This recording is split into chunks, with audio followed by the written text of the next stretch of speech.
Hello all and welcome back to my reading of David Walliams' The Midnight Gang. In chapter 5 we left Tom in the clutches of Matron, and she had just dressed him up in a pink frilly nightdress.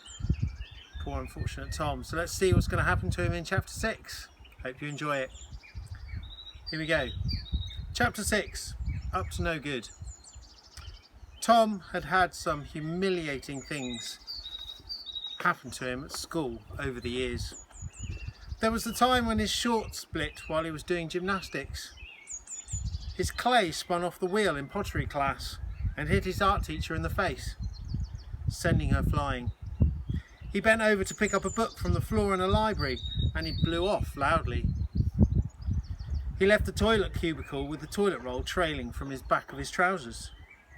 He was in the school cafeteria and he slipped on the gravy and landed head first into the blancmange. He was holding his violin the wrong way round in music class, wondering why he wasn't making a sound, until he realised the string was facing down. Some of the older boys hid his games kit, so he had to play rugby in his pants. He had to put on a tight-fitting all-in-one bodysuit with a tail stuck to his bottom. He was meant to be a cat, and he had to sing and dance for a production of the musical Cats. He thought it might be a trick question when his math teacher asked him what 2 + 2 was, so he answered 5. Chalk dust set him into a sneezing fit, and he sneezed right into the headmaster's face, covering Mr. Thews in snot.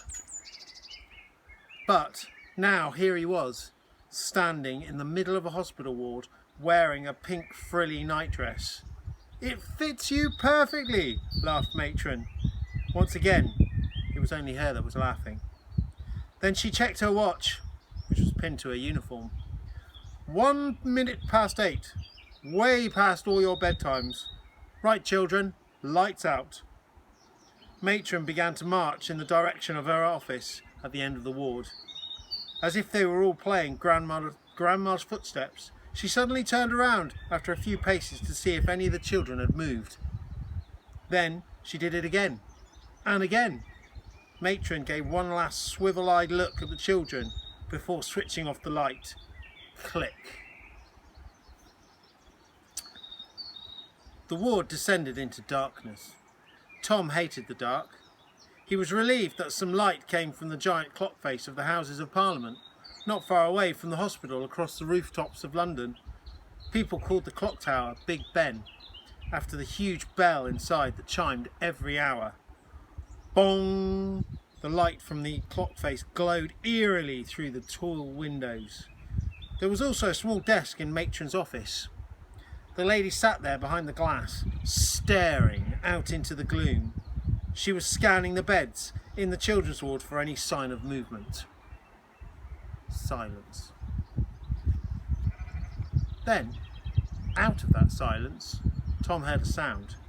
It was the sound of a tin opening. Then followed the sound of paper rustling. But not just any paper. It sounded like crinkly silver paper that sweets are wrapped in. Then Tom heard the sound of munching. Tom hadn't eaten since lunchtime, and he had barely eaten his lunch as school dinners was so disgusting. Today it had been liver and boiled beetroot, followed by stewed rhubarb. Lying there in his hospital bed, Tom could feel his tummy rumbling. When he heard another sweet being unwrapped, and another, he couldn't help calling out softly in the dark, "Please, can I have one?" "Shh!" came a voice back. Tom was pretty sure it was coming from George's bed.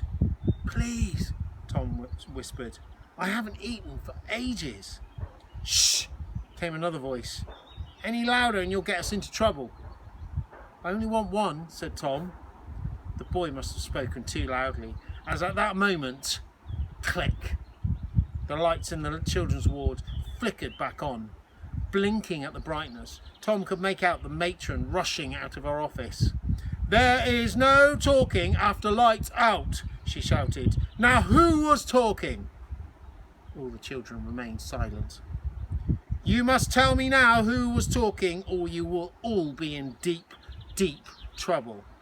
She scanned the ward for signs of anyone cracking under pressure. She looked to George, who looked guilty. "Was it you, George?" she demanded. George shook his head. "Speak up, boy." Even from across the room, Tom could tell George's mouth was full. George tried to speak, but because of the large quantity of chocolate in his mouth, he couldn't form words. He murmured. "What have you got in your mouth?" George shook his head and tried to say nothing, but it came out as Matron approached his bed like a crocodile stalking its prey. "George, you are meant to be on a strict diet after your operation, but you're scoffing chocolates again, aren't you?" George shook his head. The lady whipped back his bedsheet to reveal a large tin of chocolate. The tin was huge. It was the kind that your family might receive at Christmas and would last until next Christmas. "You greedy pig," said Matron. "These are confiscated." With that, she snatched the tin from his hands and whipped a tissue from a nearby box. "Now spit out the one you have in your mouth." Reluctantly, the boy did so. "Who sent you these?" she demanded. "I know it couldn't have been your father. I'm not sure they are allowed chocolates in prison." Tom could tell George was angry, but the boy was doing his best to keep it in. "They came from me local newsagents," replied George. "I'm his favourite customer." "I bet you are. Look at the size of you. You see, he knows I love these chocolates the most." "What is this stupid man's name?" "Raj," replied George. "Raj what?" "Raj the newsagent." "I mean, what's his surname, you foolish child?" "Dunno." "Well, I'll try and trace him, and with any luck have his shop closed down. After your operation, you are forbidden from eating chocolates, George." "Sorry, Matron." "Sorry isn't good enough. The hospital principal, Sir Quentin Strillers, will have to be told about you defying doctor's orders like this, George." "Yes, Matron," answered the boy sorrowfully. "I will deal with you in the morning. Now go to sleep, all of you." Matron stalked back towards her office. Once again, like Grandma's footsteps, she turned round several times to check the children were still as statues. Click. The lights went off again, and Matron sat in her office. After a moment, the lady did the most incredible thing. She opened the tin and started scoffing the chocolates herself. Matron seemed to like the big purple wrapped ones the best, as she made her way through them at quite a pace. She'd barely popped one in her mouth when the next one was already being unwrapped, ready for scoffing. Time passed, and the more she ate, the sleepier she became.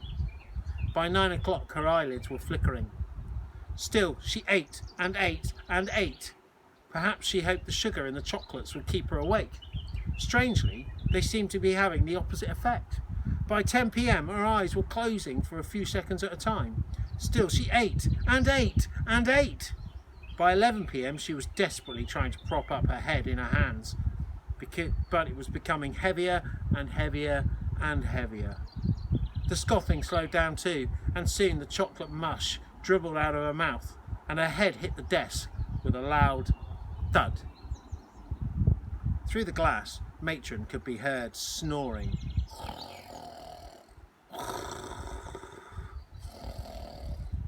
The children on the ward all remained silent for a moment.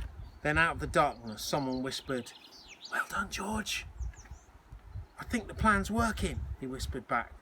George's Cockney accent made his voice stand out. "What plan?" asked Tom. "Shh!" came another voice. "Go to sleep, new boy. Stop poking your nose into other people's business," said the girl.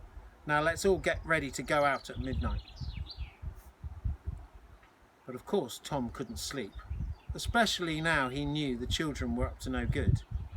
What was going to happen at midnight? And you'll all find out tomorrow in chapter 7.